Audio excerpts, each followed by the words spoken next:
In a recent survey, we are finding that more and more people are waking up to the realization that gold is a definite store of value. They understand its worth more so than they have in decades. And I think this is why we are starting to see now, more than ever before, people that need to be aware of their surroundings when they wear gold in the form of gold chains, jewelry, and the like. And I'm going to tell you how gold jewelry can make yourself a target and how to protect yourself from becoming a target of theft and burglary and robbery with your jewelry. Let's explore.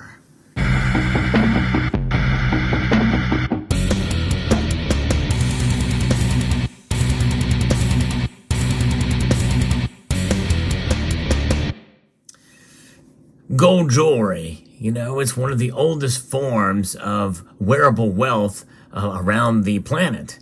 In fact, cultures, especially in the East, recognize gold as a store of value, and the best way they can showcase that as a status symbol, but also as a protection device against economic instability, against collapsing currencies or ever devaluing currencies.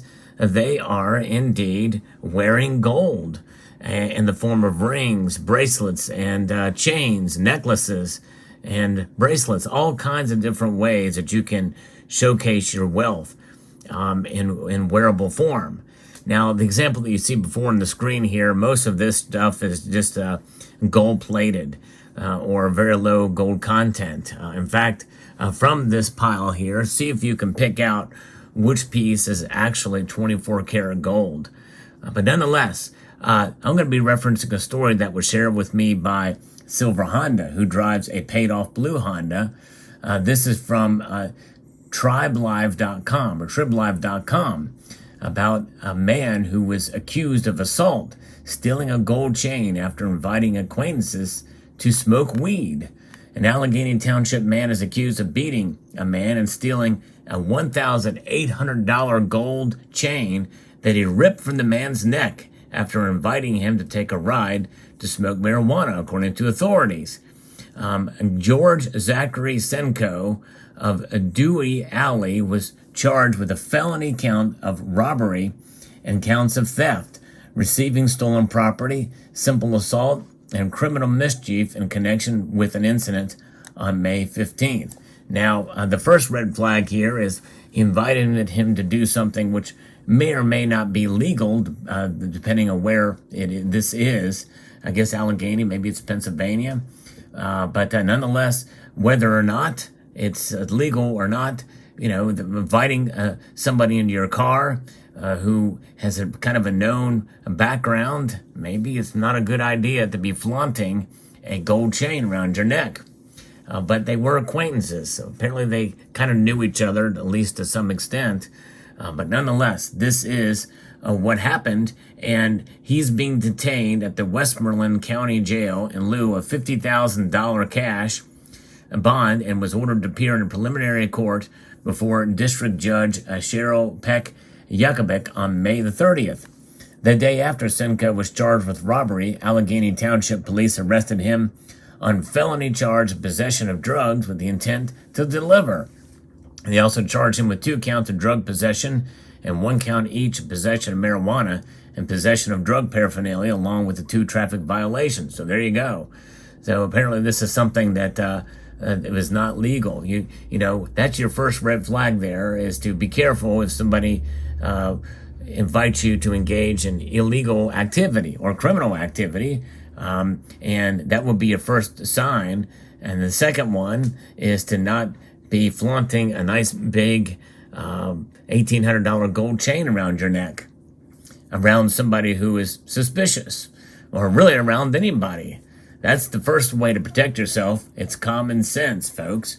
Police wrote in the criminal complaint charging Senko with robbery that a man came to the police department on the 15th of May to report that he was walking near the intersection of Bird Street and Shenandoah Road around 3 p.m. when a car pulled up with Senko, whom he knew, in the front passenger seat.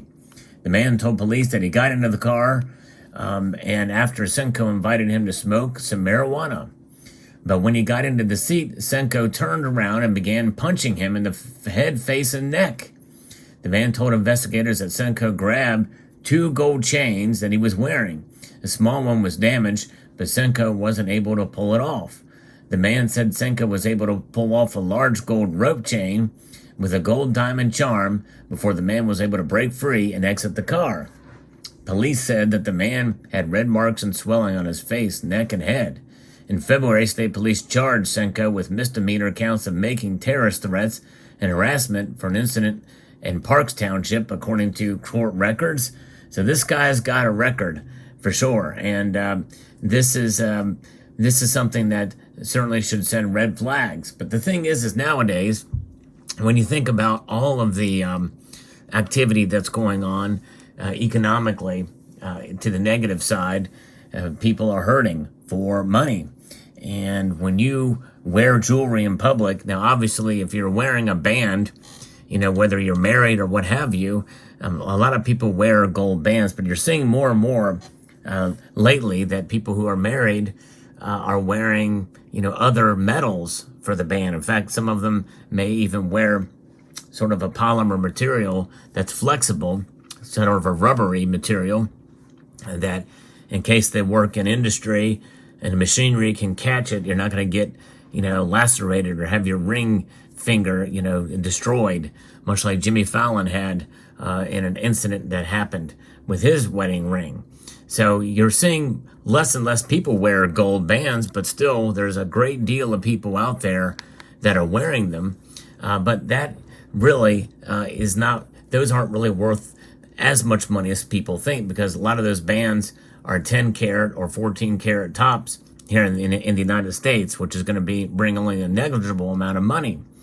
However, a large gold chain around your neck, or several of them, would certainly catch the eye of suspecting thieves that may want to just, rob you blind. Just rip it off your neck, walking down the street, and run away. In this case, it was a little bit more violent. It was, he made himself vulnerable by going into the car.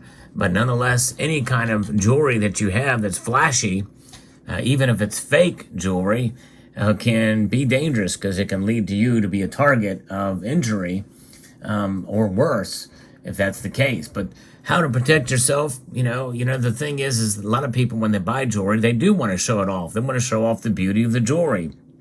You see a lot of people in the East do it.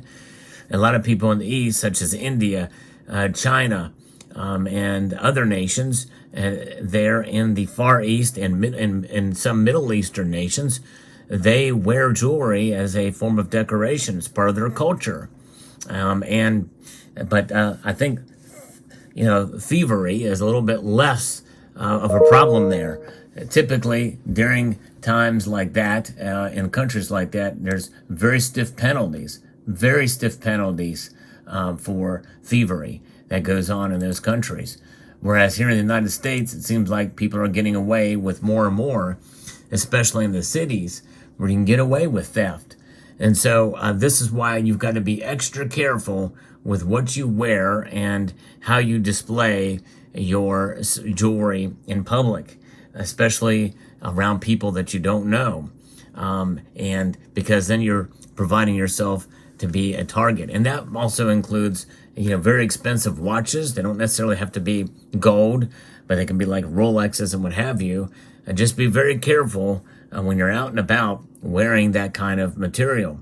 It sets yourself up to be a target. Now, for those of you who do accumulate precious metals in the form of bars, coins, and rounds, typically we're not out flaunting that stuff out in public. And you should really view that kind of jewelry, that wearable wealth, as sort of the same way. Likely this gold chain, they didn't say in the story whether or not it was how pure the gold was in it, but likely it was probably 18 karat gold is my guess. But even if it was 14 karat gold, it just means that the chain was probably bigger than expected, and the diamond may have had some value in it as well. But, gold is seen as valuable. Again, it's making a comeback in terms of people recognizing it for what it is. which means that's a good thing. That's certainly a good thing, but it's also a very bad thing potentially if you are wearing it, and especially if you had been wearing it without any problems in the past. You know, if you got a nice gold watch or some chains, bracelets, or even a necklace, just be very, very careful out there because likely you could be putting yourself in danger of theft, but even more importantly, in physical danger of bodily harm. So there you have it. Now, I don't think there's anything wrong with having gold jewelry and wearing it at the right time and place. But the thing is nowadays you have to be more careful about the time and place to wear that gold jewelry. And if it becomes a situation where you've got a nice, let's say this piece here is gold. This is not even pure silver, but just imagine it was for a moment. Imagine this is 22 karat gold chain, and you would think it'd be nice to wear that in public. You just may have to keep it in storage as a wearable wealth that's stackable for some time. Now, you know, the one benefit to having gold jewelry is typically you can go through customs and it's not, at an airport, and it's not going to be questioned. But if you want to be very careful about wearing it through the airport security, you can probably pack it away in your luggage, and they may search it, but they won't think really twice about it. It's just jewelry. But nonetheless, so there you have it. Let me know what your thoughts are about this story. Thanks again to Silver Honda for sharing this with me. If you like this video, I hope you will consider pressing that thumbs up button and sharing the video. And I want to extend a multitude of gratitude to all of you for taking the time to watch this video, and to encourage you to please rate, share, comment, and subscribe.